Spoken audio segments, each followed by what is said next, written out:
আজ বানিয়ে নিয়েছি গরমের দিনের জন্য উপযুক্ত পাতলা করে বড়ি আলু দিয়ে মাছের ঝোল। তো দেখা যাক কী করে বানানো যায়। প্রথমেই রুই মাছগুলোকে পরিষ্কার করে ধুয়ে নিয়ে কেটে তার মধ্যে নুন হলুদ দিয়ে মাখিয়ে রেখে দেবো। এরপর একটা কড়াই বসিয়ে তার মধ্যে কিছুটা তেল গরম করে নেব। তেল গরম হয়ে গেলে ওর মধ্যে দিয়ে দেবো লম্বা লম্বা করে কেটে রাখা আলুগুলো ভালোভাবে লাল লাল করে ভেজে নিতে হবে।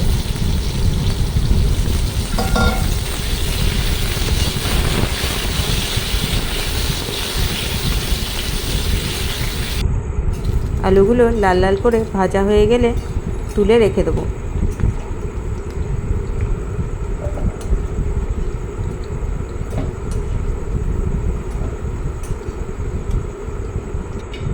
এরপর ওই তেলের মধ্যে দিয়ে দেবো কিছুটা পরিমাণ বড়িগুলোকেও খুব সুন্দরভাবে লাল লাল করে ভেজে তুলে রেখে দেবো।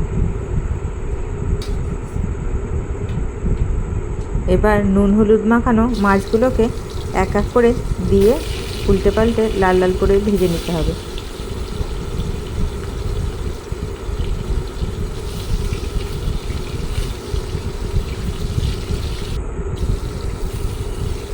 মাছগুলো খুব ভালোভাবে ভাজা হয়ে গেছে, এবার তুলে নেব।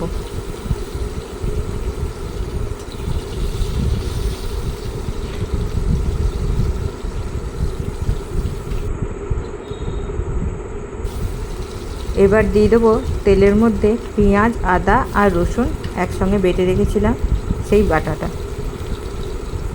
আদা রসুন পেঁয়াজ বাটাটাকে ভালোভাবে কষিয়ে নেব। ভালোভাবে মশলাটা কষানো হয়ে গেলে দিয়ে দেবো কিছু গুঁড়ো মশলা, পরিমাণ মতো নুন,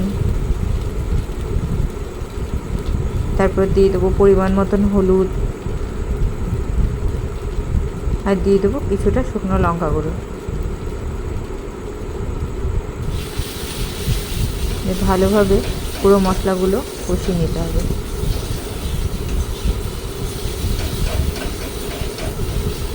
মশলা কষানো হয়ে গেলে দিয়ে দেবো কেটে রাখা একটু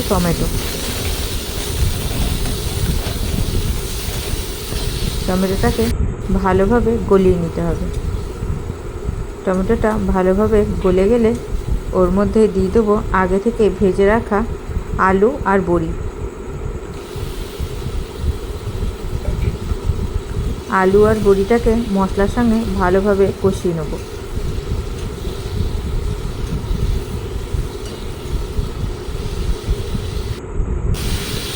আলু বড়িটা ভালো করে মশলার সঙ্গে কষানো হয়ে গেছে, এবার দিয়ে দেবো পরিমাণ মতন জল দিয়ে আলুটা আর বড়িটা সিদ্ধ হতে দেবো।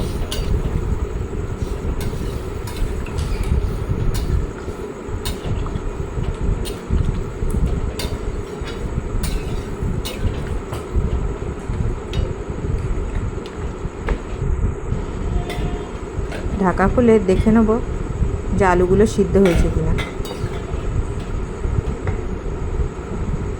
হ্যাঁ, আলুগুলো সিদ্ধ হয়ে গেছে। এবার ওই ঝোলের মধ্যে দিয়ে দেবো আগে থেকে ভেজে রাখা মাছগুলো।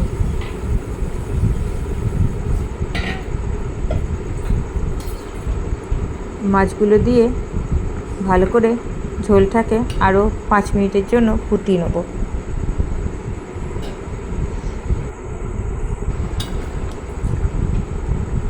মাছগুলো দিয়ে ঝোলটা ফুটে উঠেছে।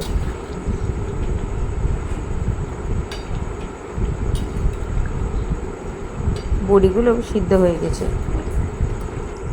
তাহলে তৈরি হয়ে গেল আমাদের গরমের দিনের জন্য উপযুক্ত পাতলা বড়ি আলু দিয়ে মাছের ঝোল।